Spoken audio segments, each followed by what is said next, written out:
next up, we're going to move to our morning panel. And this panel is Ethics, Equity, and Empowerment in the Age of Generative AI. And I'm not going to give it any other introduction than its panelists because we've teed it up so well with On the Hot Seat. So please welcome to the stage Marty Alvarardo, who will be our moderator. She's a partner at SOVA. Stephen Aguilar, who's an associate professor of education at USC Rossier School of Education. Jennifer Chayes, the dean of the College of Computing, Data Science, and Society at UC Berkeley.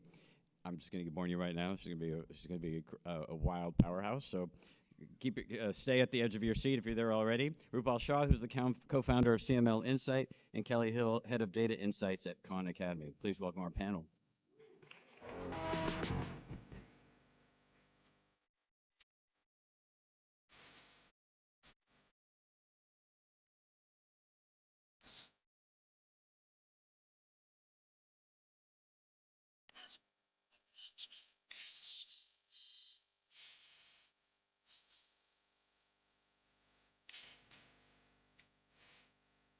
All right, good morning.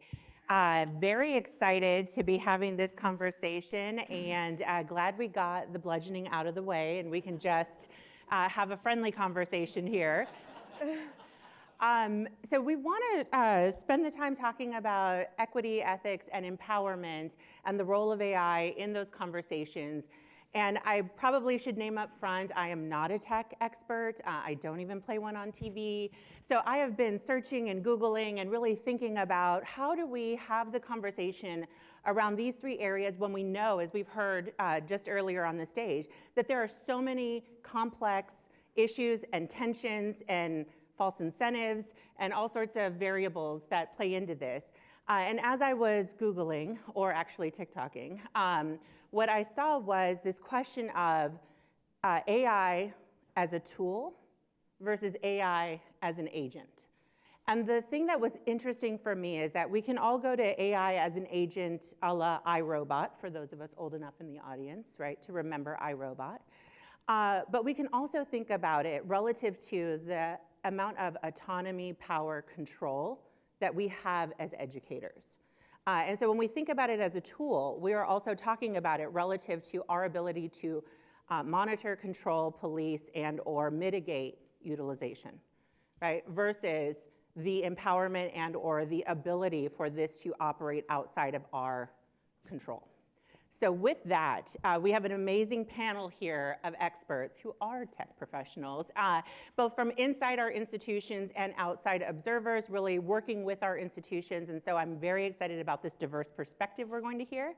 And my first question to the panelists, we'll go down the row, is AI a tool or an agent or somewhere in between? You want to kick us off? Yeah, I'll go ahead and get us started. So I think that the discussion of whether or not AI is a tool or an agent sort of masks our beliefs about what agency is. Automation is an agency, right? To initiate a first act is to be a sort of an agent. But one of the things that AI is beginning to ask us to do is to cede some of our decision-making power into automated processes. Now, that's generally fine. We do that all the time, right? Some people are sort of, for better or worse, let their Teslas drive them around. But when it gets into education and when we cede some of that decision-making power into a product that we fundamentally don't understand because we're not necessarily on that technical side, then the question we need to ask is that a good decision? And importantly, I think we need to also not make the mistake of thinking that a tool is agentic in the sense that we are, because we tell it what to do. It will then do things, but it's not an agent in the same way where we need to worry about it taking over our classrooms or acting in ways that are sort of actually truly autonomous as opposed to automated. Thank you. Okay, so I think we can use AI, and in particular even Gen AI, as a tool, but I believe it is also an agent, and I believe actually that's a dichotomy which is a false dichotomy. I think that that when we look at Gen AI, for example, it is trained on everything that is on the web, the good, the bad, and the ugly. It is, Jaron Lanier, who's a wonderful technologist, says what Gen AI is it's us, okay? It is all of us with that good, bad, and ugly. And so in a sense, if we do it right, viewing it somewhat as an agent, but it's my agent who is trained on all that is out there, I can actually prompt it in such a way that I can have principles that I ask it to fulfill and come back to me if it doesn't like those. And so I think of it somewhat like if you had a child who was exposed to everything before you could instill values, you would still attempt to instill your values and ask for that kind of accountability. So I think of it as an agent, but if we do it right, it is our agent. And that, I think, is really, really important, that we have to train it to be our agents so that it can increase our agency, cognizant of the fact that, its first few years, it learned from the good, the bad, and the ugly. Right. Thank you. Well, I have a different opinion. I'm very much, I think that where we are today with AI as a tool, generative AI and machine learning, I think it's very much as a tool in education. I don't think it should have decision-making power. I think that humans should be responsible for educational outcomes, not a machine. I think that humans need to have oversight over any sort of decision that's made. I think that it can be such a powerful tool for teachers in the classroom. I think it can enhance productivity. And then on the learner side, I think it has great potential to be a thinking partner, right? To help students to push their thinking, to engage with it in that deep way, not do the thinking for them, but in a collaborative manner. So where we are today, maybe in the future, I could be convinced, but for today, I'm very much, it's a tool. Love it. Thank you. I take a more extreme view. I think it's agent plus if you could go to infinity. And I think it's an existential threat to higher education. And I have a long tail view on that whole thesis, but I definitely think it's something that is transformative. And I think the fundamental question as kind of teaching and learning staff and administrators need to think about, there are a couple of gating functions. The first one is, do you want to be a producer or a consumer? And we've seen different waves of this, whether it's publishing or, we could talk about Tesla and Airbnb and all these disruptions over the past. But I think in some ways, the biggest one in the academy was probably in the 60s, right, with the community colleges. It was like an access issue, and we have another access issue. We have so much information, we're trying to get it to so many students very quickly, and we're trying to solve a problem about an N of one, which is what Uber cracked, Amazon cracked, and all these other companies cracked. And so if we can combine those factors, then I think there's a play for higher ed to have a lot of impact through an agent, plus, as what Jennifer was saying, is kind of create your own agents. But if we don't do that now, kind of at a crossroads, then we miss an opportunity. Please. So I don't think that Kelly and I are in disagreement as much as you think we are, because I am creating an agent collaborator. I am creating an agent assistant. Okay, so when I've been using Gen AI actually to help to discover new materials that pull carbon dioxide out of the air. Okay, so not a bad thing to try to do. And it's actually pretty successcill. But I'm interacting with it at every single iteration. Okay, so it's not that I collaborate. I mean, Sophia and I are going to collaborate on something later today. And So when we collaborate, we can collaborate collaboratively or not. And so I see it that way. And also, I think it can be an existential threat. I think it can also empower, and it's incumbent upon us to be the ones to figure out which way it's going to go and to guide it in that direction. Well, that was my point with community colleges. I mean, you had so many college presidents that were in their 30s, and they're like tech CEOs, and they're starting new schools, and they're solving a problem, again, access and other issues. So I think it's kind of another moment to take some inspiration from that, to say, look, instead of consuming it, we're going to build it, and we're going to, for all that Michael Crow was talking about yesterday, the opportunity is way bigger to be kind of a tech higher ed company or organization, and if higher ed doesn't do something about it, the market will. And so I think it's a moment to kind of start that process, to build the corpus of knowledge, the information, the guardrails, or else we're all going to just consume ChatGPT, and it's just going to be a plug-in for everything else. Yeah, just please. real quick on that. So I think that one of the important things to sort of that's sort of buried in this rhetoric, right? It's not that the technology is an existential threat.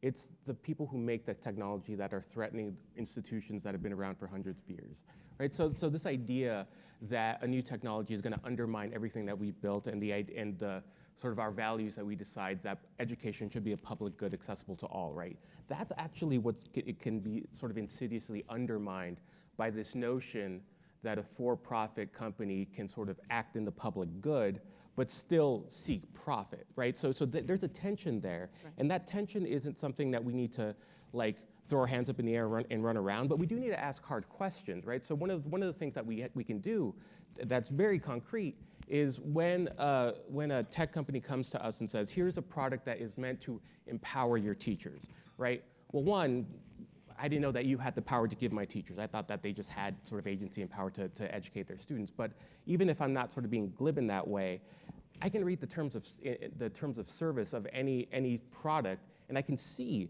what the company actually values. So I was so I wasn't ignoring sort of the hot seat when I was on my phone. I was actually reading your terms of service for Crown Learning. And there were two things I noticed that we should be paying attention to, because I don't know how common they are. One is this idea that if it's a beta service, that all liability rests with the user, right? Which essentially means that all the risk of using something new and untested is something that the company divorces itself from, and that liability is then absorbed by the user. Now, there's a reason for that, right? You don't necessarily want to be in a position as a company to try things and then you get sued because it doesn't quite work. So I understand that logic, but at the same time, when we are consuming these products, that's something we have to assent to and understand rather than be caught on the back end when something goes wrong, right? And when it comes to generative AI creating a lot of content for learning in vulnerable spaces, that's something where we need to have a real conversation about.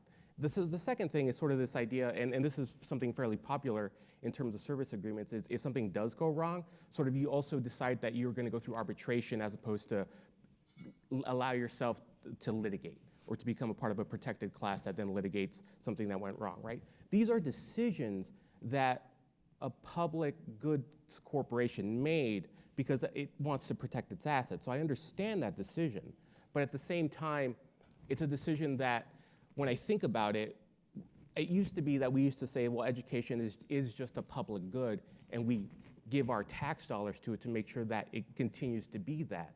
But the existential threat is this idea that it is no longer that, because we're taking some of that capital and seeding it into venture capital, right? When we could actually just be doubling down on our public institutions. So that's something that's worth thinking about. I haven't quite figured that out yet myself, but we should ask those hard questions instead of sort of living in the clouds in terms of our rhetoric. So let me take us to the ethical conversation then, because I think this leads us right there, and I want to marry a couple of ideas here. We heard in yesterday morning's panel one of our panelists talking about our tendency within higher ed to keep things at arm's distance until we fully understand them, or things that we are unsure about the ethical implications of, right? And so there is this tension here of we don't want to engage until we can be fully certain about things, and yet we are not, then that means that we're not engaging when it's already moving without us. And so this idea of, are we just consumers? And so do we keep it at bay because we don't want to consume yet, right? Perhaps, are we producers in some way? How do we take more ownership and move beyond this consumption to really being proactive in our own agency in this? And all sort of swirling around this concept of learning. So how do we understand implications of AI, agent, tool, whatever it might be, relative to ethics, right? The ethical utilization, the ethical adoption, all the implications inherent in that we heard earlier as well, right? How are we thinking about ethics, and how should we be thinking about it relative to tool versus agent, consumption versus production? Can I start off? So I was in a meeting with the CEO of a university in Mexico City. This was years back, and we were talking about predictive analytics and how it's important to identify at-risk students, and obviously predictive analytics has a whole bunch of issues with bias. And to me, what she said was, well, this is a luxury to be able to spend money to buy her service. And I said very tactfully, well, it's a luxury to sit there and do nothing about it, right? So it's a trade-off of like breaking some things or helping others. And higher ed has always been under some ethical issues since it started. Access issues, selectivity, whatever, I mean, pick your, So to say that there's one issue, and to Stephen's point, like he's, talking about terms of service, there's a demand issue in the market too. So there's a lot of factors that on the other side, and Michael Crow kind of said it, it's a world of abundance. So this is kind of how you look at the situation and what you're willing to work on and deal with some consequences that have to be solved eventually. I'm not saying that they don't, but they will. Right. So speaking to the point that was raised yesterday about being at arm's length, I don't think we can be at arm's length in any way. We have students coming into our system, and those students are going to be using Gen AI. And so, and I think one of the mistakes that we have made in previous waves of technology, which, by the way, I think this is a much, much bigger wave.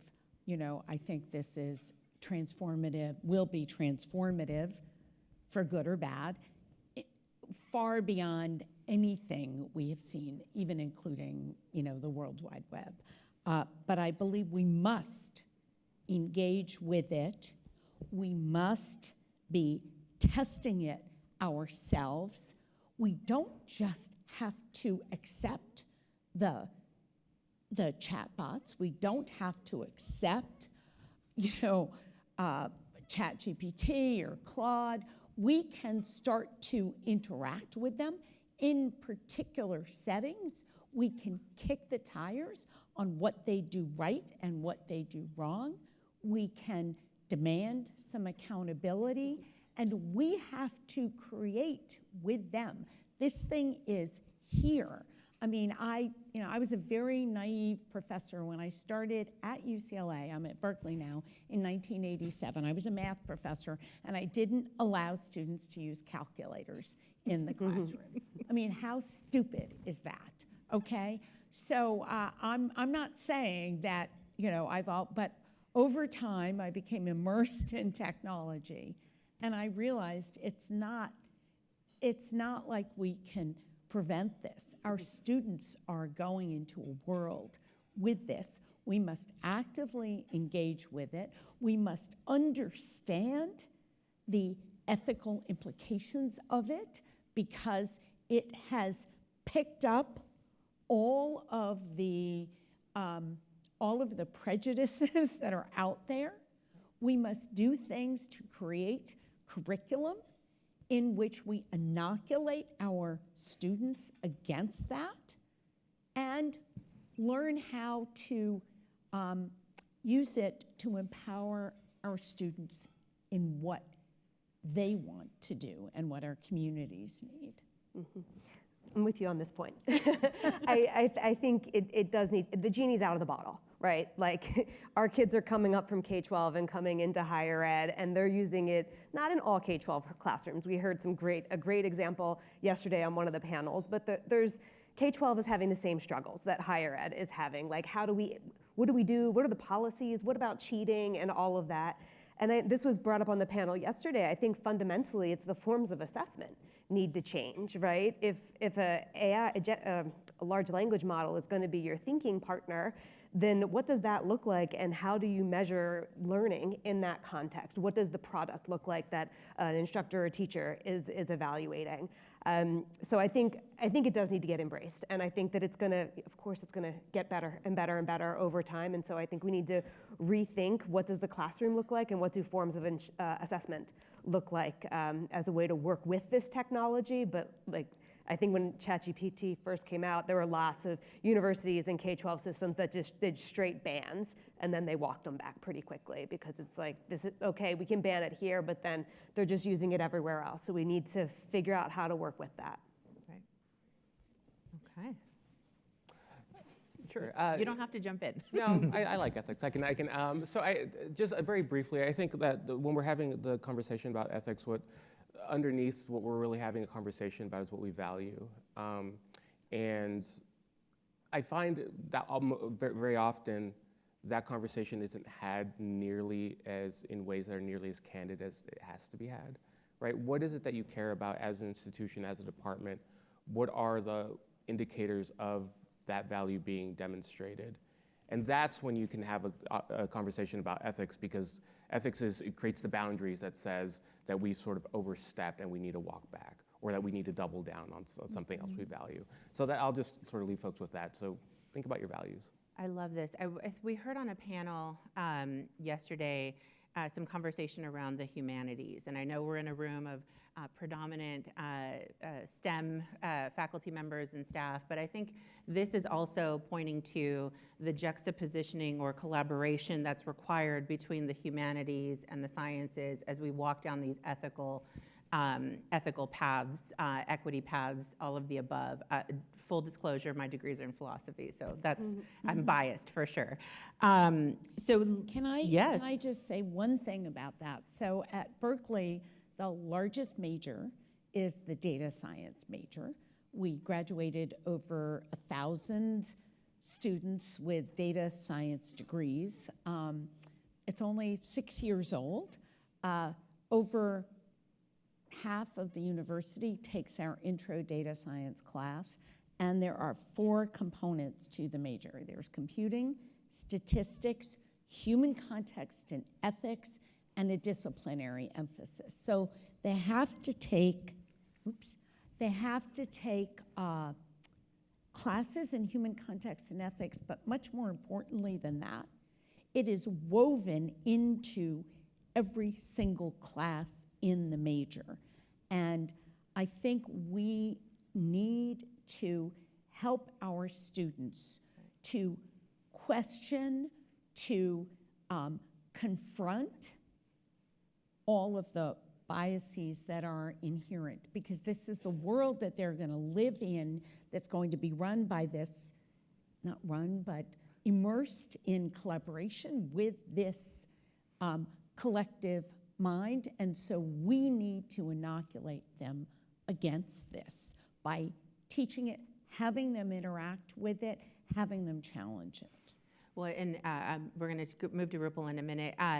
It is this sort of two-sided coin of ethics and then equity, right? Which is the conversation we also want to be having here today, because if we haven't been trained to really wrestle with the values and how to have those conversations, they become things that we do put our heads in the sand around, rather than actually bring to the surface and have as part of the ongoing conversations.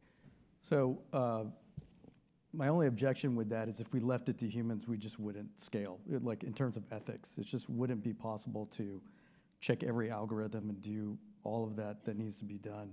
And I think, to piggyback on what Rajan was saying earlier about the banking example, there are newer technologies in AI. Most people probably don't know about causal AI as an example, but being able to disaggregate, let's say, a loan application process to find all the factors that lead to loan approval. One of them is salary. And salary has a number of wage inequities associated with it based on age, race, gender, ethnicity. And so causal AI understands the cause and effect between a black box predictive algorithm and can highlight those things. And so that technology is coming. So soon enough, we're going to have the ability at scale to see these numbers, and you will still need domain experts to kind of come in and tune the dials and say, hey, this is where our value is and this is where we're going to be. But, so my point is that it's good to teach ethics, but to know that there are other technologies that AI will kind of help solve AI problems downstream. And I think once that's all starts to get operational, then you're really on a fast path. The component that I mentioned before human context and ethics was statistics. And we are teaching causality, we are teaching inference in that, because if we are going to roll out anything to human beings, okay, we need to understand if there's a causal relationship between the intervention we are proposing and what is creating the thing we are trying to address. So I totally agree with you. Now let's turn to equity, right? Oh my goodness, I am like vacillating between hope and anxiety as we're having this conversation. I want to couple equity and empowerment a little bit here, because given where the conversation is, because I want to pull us back to learning, right? And the role of learning in all of this, and the role of higher ed institutions in that learning conversation relative to the realities that we're sort of wrestling with here. And I want to point to one of the panelists earlier yesterday, our colleague Candace, amazingly brilliant. I'm paraphrasing here. AI puts power in the hands of the people to determine what knowledge gets developed. Again, I'm paraphrasing, but this idea, what resonated with me or keeps me up at night is, how is this going to change what gets prioritized, what gets developed, and or how it impacts how learning happens and where learning happens, given what we think is our domain within higher ed? Am I going to be the big mouth again? Oh, let's go for it. Okay. You sure none of you want to? I mean, for me, this is the most potentially transformative aspect of generative AI. I completely agree with Candace that it has the potential to empower individuals. It also has the potential to empower institutions that are much more profit-driven. And so this is what we are facing now, and we don't want to have that choice made for us. It is a phenomenally empowering technology. I mean, I've just been working with it essentially as a consumer of it, and I can't believe what it is enabling us to do. You can use generative AI to solve your problems. So we're talking with Sonia Christian and Sophia and others about, and this is, there are lots of folks at Berkeley who teach our data science major, about how we can create a curriculum that can be in all three, the community colleges, the CSUs, and the UCs, that will enable people, that will, one, inoculate them against some of the misinformation and bias, but also enable them to use generative AI to solve their problems. And I believe that we have a choice here. We can either allow Gen AI to further widen the digital divide, or we can enable it to help bridge that divide and help empower the groups that have been historically marginalized and disenfranchised. And that is what lies before us as educators as we embark on this. That is a rough fork in the road. I think it's a bit of a fait accompli that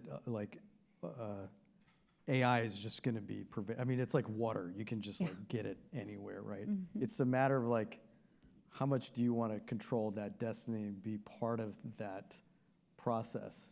And that's kind of a choice we have to make right now or within the academy. Like, and to Stephen's point, what are the values? The values of change over time is about access, about teaching, you know, getting down to personalization, an N of one, right? So all these other companies have shown us an N of one have disrupted the streaming industry, movies, music, you name it, like 10 years, it's radically changed, right? So I think it's a choice that we have to make now. And again, we'll be makers or takers. That's kind of the, and unfortunately, faculty, I feel for you because like it's just been an onslaught over the last 20, 30 years of disruptive technologies. I'm sure dealing with online learning, dealing with MOOCs, dealing with predictive analytics, and now AI has just changed pedagogy so much, and trying to figure out assessments, it's like you're just dealt a set of cards that are just incredibly hard to deal with. But, and to add what Michael was saying yesterday, the pace of change is so rapid. You know, there will be, we're working on a project with Dr. Paul LeBlanc and George Siemens on an AI-first university. And it's a self-learning layer, so it's taking all these inputs and data, learning analytics, as well as wellness and other pieces of information to provide recommendations to students. And there needs to be a lot of guardrails and other academics part of that process for sure. But in some ways, you kind of have to burn the ship to kind of start all over and rebuild something. And like I said earlier, we saw that with community colleges to a certain degree. We saw it with, you know, University of Phoenix was meeting a business demand. There are different waves of this, and it's just a matter of, you know, how committed are we to that change? Yeah, if I could build on that, you know, thinking about like the different ways of technology that have come through education, you named several of them. Generative AI, it's like we woke up one day and it was ubiquitous, right? Like all of a sudden it was like the equity thing wasn't as much there like it was with like the internet and laptops, right? Like there were real access issues. But today, I mean, the large majority of, you know, the kids in universities have mobile phones or, you know, or have access to the internet to be able to just get Gen AI right then, right there, on demand. And so I think what you're saying about like, what are the guardrails around that? What is the appropriate use? What is kind of the frameworks that we're drawing from that need to be thought out? And I'd love to see it being thought about like holistically from K-12, higher ed, and industry, because these conversations are happening across all three of these areas in these silos, but not with each other. But like the K-12 is going to feed to higher ed, and then higher ed is going to feed to industry. And you know, we all may have different perspective, but it'd be good to align on what does good look like. So one of the nice things about sort of being a newly tenured faculty is I get to just disagree and be obnoxious, and there are no consequences. And one of the challenges that I have with this, the framing of the question really is this notion of empowerment. Technology enables us to do things. Like we give each other power. Like we decide who gets to make a decision. So when we're talking about technologies empowering people, I find that language is often hyperbolically utopian in ways that are unproductive. So it is not that Gen AI is going to empower people to fundamentally change things. It's going to enable them to do certain things faster, better, more efficiently, learn things that they couldn't learn before. But notice that even that shift between empowering and enabling forces us to think about what I can actually do. And that's what technology is. It lets us do things, right? Like 20 years ago, if you could have told me or told me a tale saying, one day mobile phones will empower you to have access to information all the time. All my phone does is annoy me with email 24/7, right? But both things are true. But the mundane, the pragmatic is what technology is. So I would urge folks sometimes it's fun to think about sort of what's possible. I think that whenever there's an inflection point and there's a new technology that does things that nothing else did before it, there's this explosion of imagination that eventually constricts. And once that technology becomes sort of incorporated and embedded into our everyday practice, it's just another thing we use. And I firmly believe that generative AI will just be another thing we use, and we will be able to do a lot of other unanticipated things with that technology. But I really want to sort of push us past this moment of like hyperbole, because I just don't think it's productive. Yeah. So I know there's a lot of agreement with that, but I've got to tell you, I was, I've been around for a long time. You probably realize when I said I taught at UCLA in 1987 as a tenured professor. So I've been around for a little while.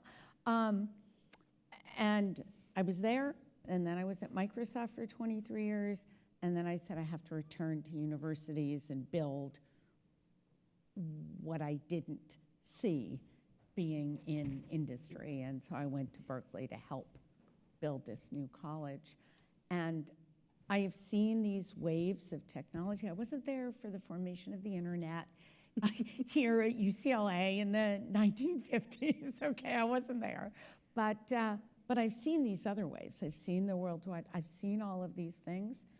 This one really does feel different to me. Now, I completely agree with you that it can empower, it can disempower, it can enable, or it can make things impossible for us. But I feel that this one really is different from the revolutions that have preceded it. And I think Michael Crow yesterday was saying this, and I'm hearing this from some other panelists.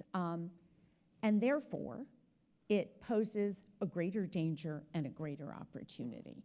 And I think as educators, we need to deal with both of those. The danger we need to inoculate. We need to inoculate our students. We need to inoculate our faculty. We need to inoculate the educational system, because we are bringing all the ugliness to bear. But I also believe that this is the world that our students are going to be in. And we should be teaching them now how to do this at the same time as we are working and seeing where things work and they don't work, and building those guardrails. I don't think we can build those guardrails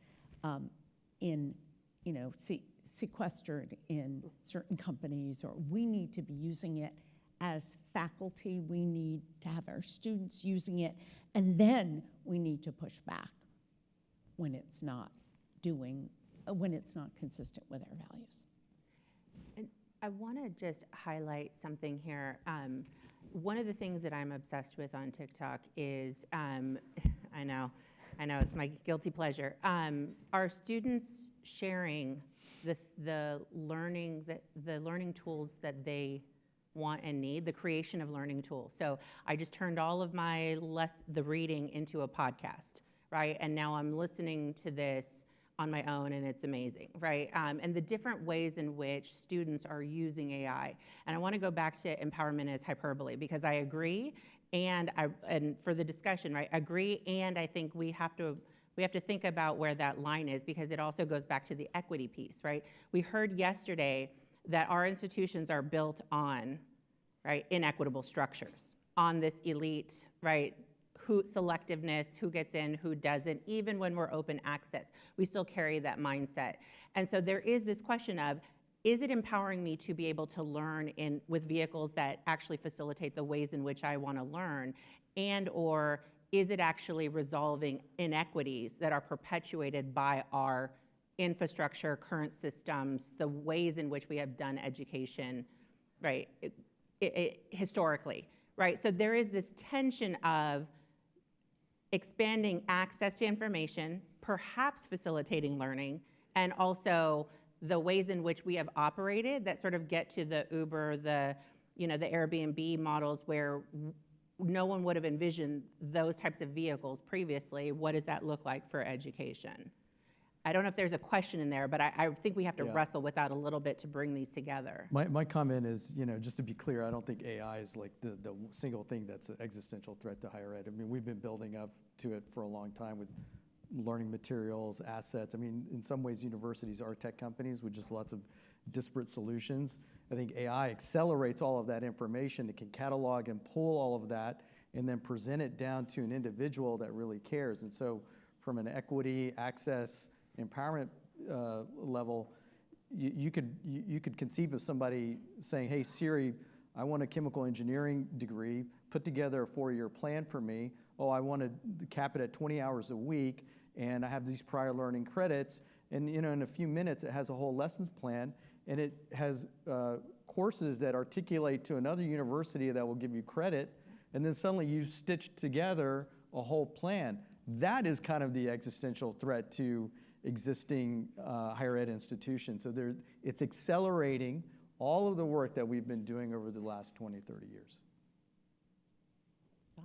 So I think that one of the, when I think of the equity piece, I think of the coming, and I imagine it'll come in like the next couple of years, where when someone says AI, currently, I don't know what they're talking about because they're not situating it in a tool, right? AI is a thing. Either if you're talking about Gen AI, are you talking about ChatGPT? Are you talking about Claude? Are you talking about Google's Gemini? Now I can have a conversation because we can talk about, you've given the idea of form. Now, currently, sort of my understanding of the market is that a lot of these tools are basically free or freely accessible or freely made available to educators, potentially for training data or for doing those sorts of things. But there will come a time where that experience will be tiered, just like everything else is tiered. Where if I order an Uber, am I sharing it or am I getting Uber Black?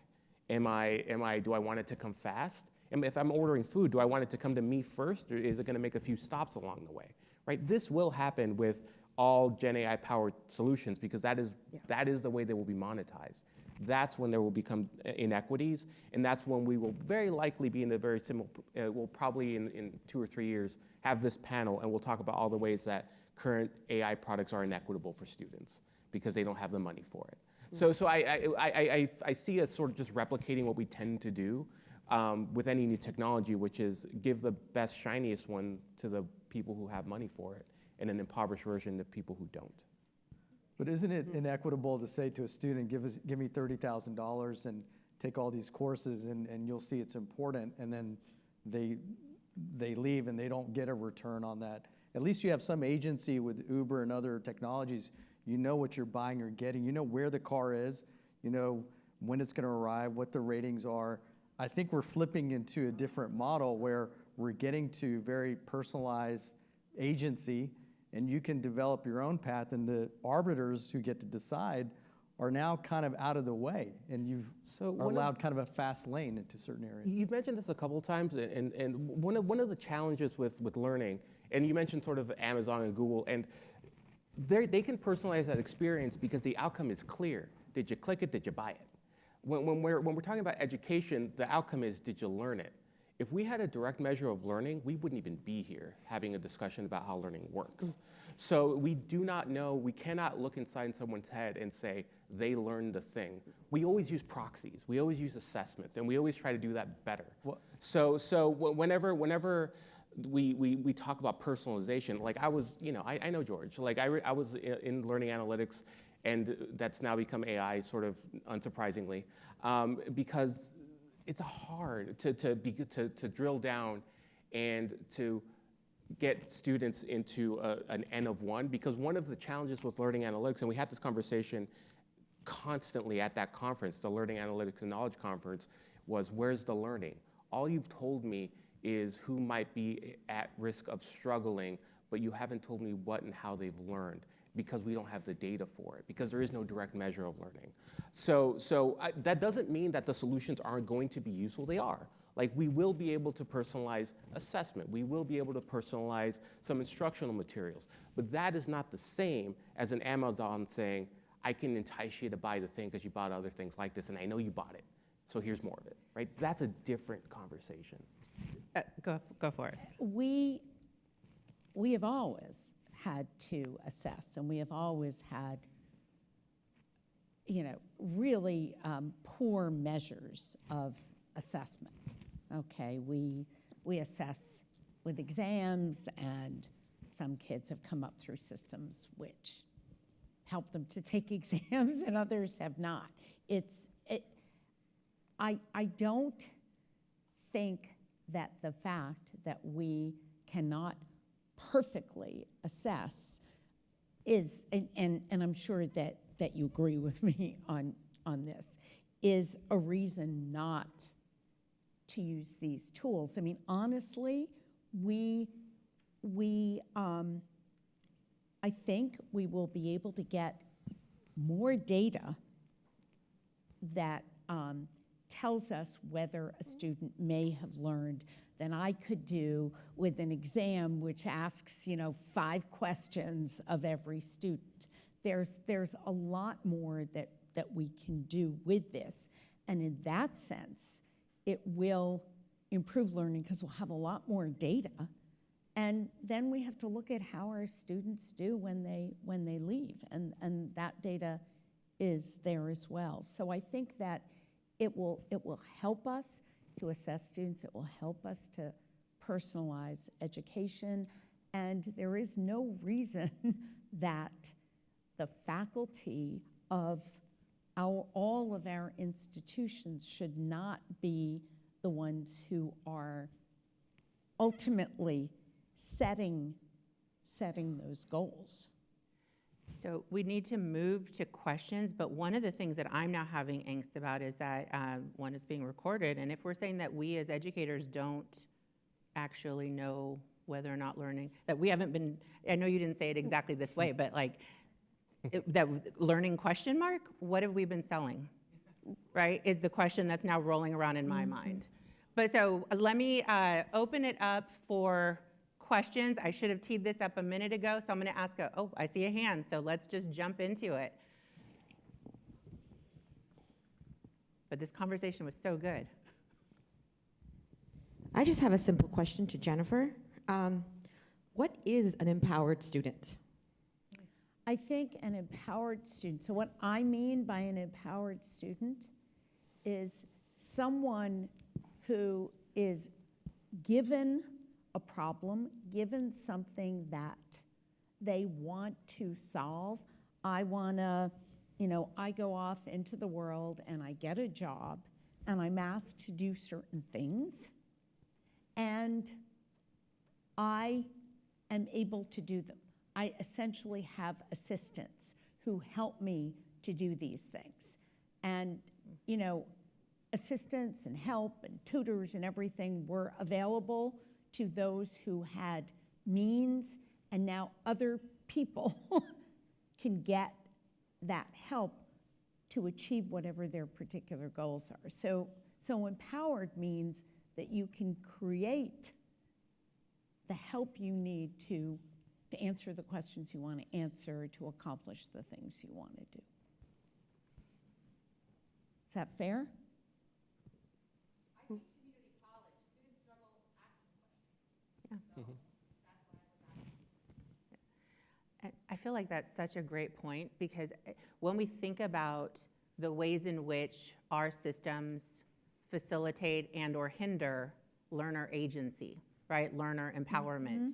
Affluent kids ask questions no problem. They ask questions of everyone, as young people and as adults, right? And so there is an element of equity inherent in the type of culture we are creating, or environment we are creating within our classrooms and within our education systems, infrastructures as well. And these are some of the things I think we have to wrestle with, separate from AI, but coupled with this opportunity that individuals will now have relative to expanded access, and not just access to information, but access to creating information, which goes back to that first question yesterday, which is this question mark of what gets developed, what knowledge gets developed when when many people have agency over creation.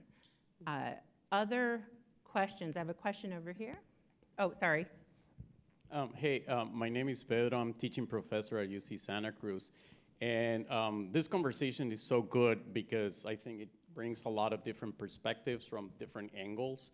But one of the things that seems to be a common theme among different perspectives is that there's a real change in communities, in society, in higher education. Often, in particular with AI, even though I think even we have different definitions of what AI could be, what agency could be, and so on. But it's equated to what happened almost 100 years ago in physics with nuclear energy.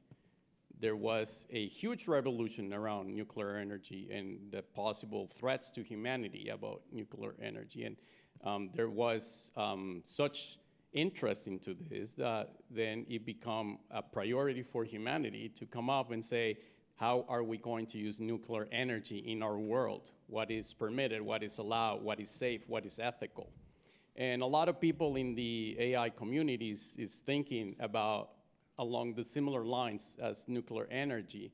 And I guess most of us probably know about a lot of people in the tech industry coming together and trying to do something similar for AI, trying to put a pause on developing stuff and so on.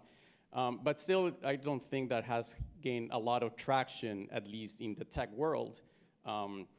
But higher ed could be different in that sense. So I guess the question is, can something like that be coming from higher education? Can we come together and say, what are the possible ways in which we could expect to use AI, that we will not expect to use AI? Are there any things that we are willing to implement, say, in the classroom or even in research, in managing our systems? Or are there things that we consider that are not going to be ethical for us? Because I think I would concur with Jennifer in the sentiment that this is different from other technologies, mainly because the pace at which things are evolving is so much faster than other things. Again, 2 years ago, we were not in that AI hype. A year ago, ChatGPT was released, and now all of us are looking at what's going on in the classroom. So to me, it seems that that's the number one difference. The time scale that we are operating is different. Therefore, that already makes it relevant for us. So what are your thoughts on how can we come together in higher ed specifically on making a consensus? How can we use this? How we should not use this? A quick comment on the people who, and many of them are my collaborators. I mean, Yashua Bengio, is a collaborator, and I know Jeff Hinton and Jan Lagoon is a collaborator. So I've got the AI people, the AI Turing Award winners. You see them on different sides. I don't believe that it can be controlled in the same way because it's not nuclear power. Everybody can just open up their phone and get it. So I think it's that we have to embrace this problem. And as educators, I want to make sure that we're not doing the same thing that I stupidly did all those years ago when I said you can't use a calculator. And everybody, of course, years later was going to have the calculator right on their phone. And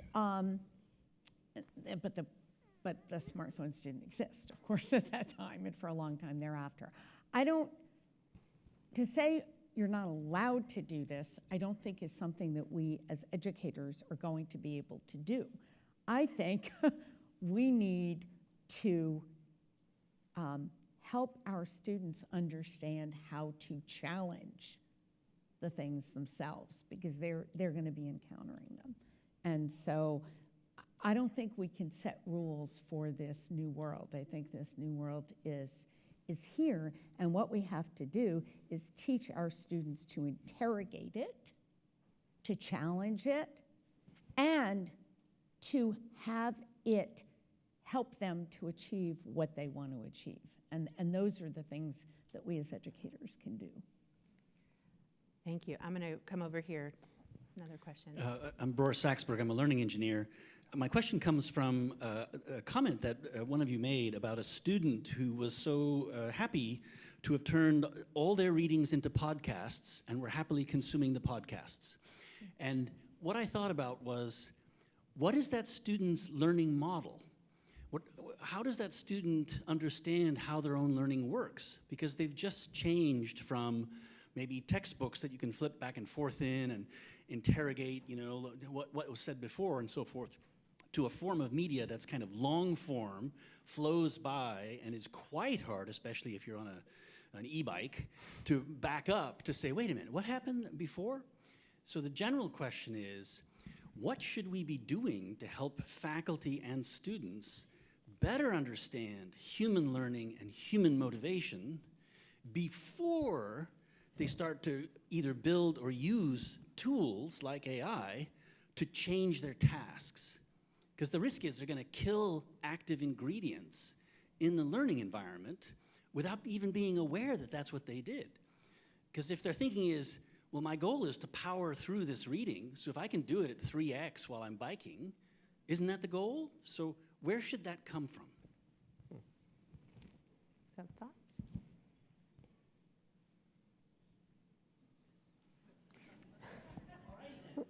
I know. At least they're doing something when they're biking.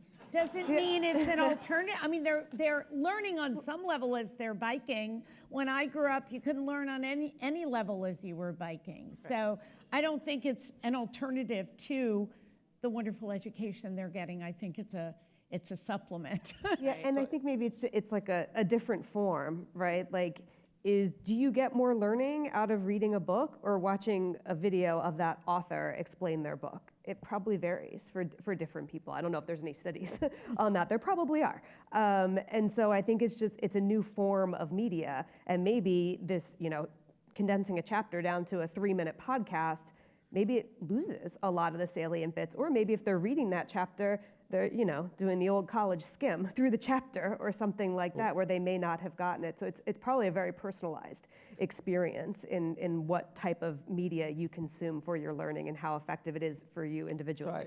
So I see a flashing hand back there. Hold on, let's go here. Let's go here, and then we only have a few more minutes, so go for it, Stephen. So just real briefly, I think that the challenge, it's a good question because it asks us to really help us understand what our students are thinking when they think they're learning.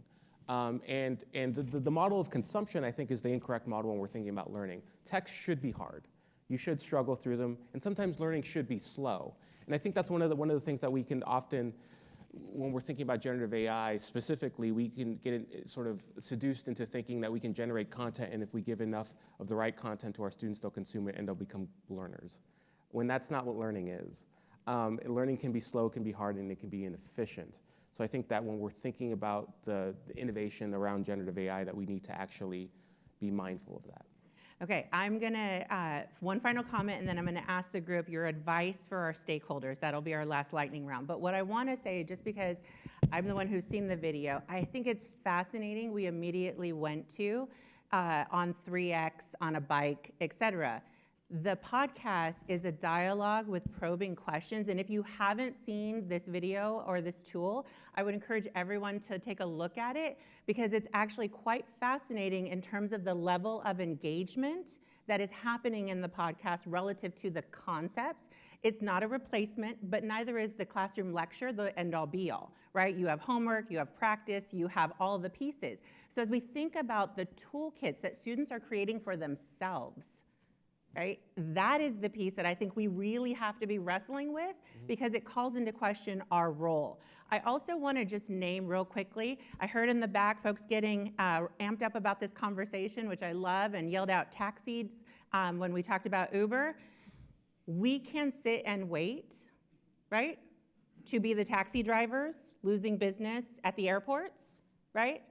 We all talk about the blockbusters, but it's everywhere, the hotels, the et cetera, et cetera.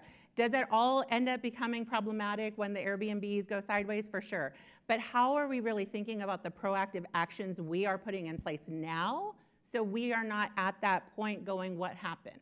Right? So I just want to name that out loud. So as we wrap up in a minute, lightning round, given where we are, given where you think we will be 5 years from now, what are the things our colleagues should be taking action on? What is your advice? I would say that don't get seduced into thinking that you're providing a product as opposed to a learning experience. Yes. I would say that you are the experts and that you should help our students, help prepare them for this new world, help them to question, to interrogate, to challenge, and to use AI to achieve what they want to achieve. I would say you need to embrace it. It's here. It's here to stay. It's not going to go away.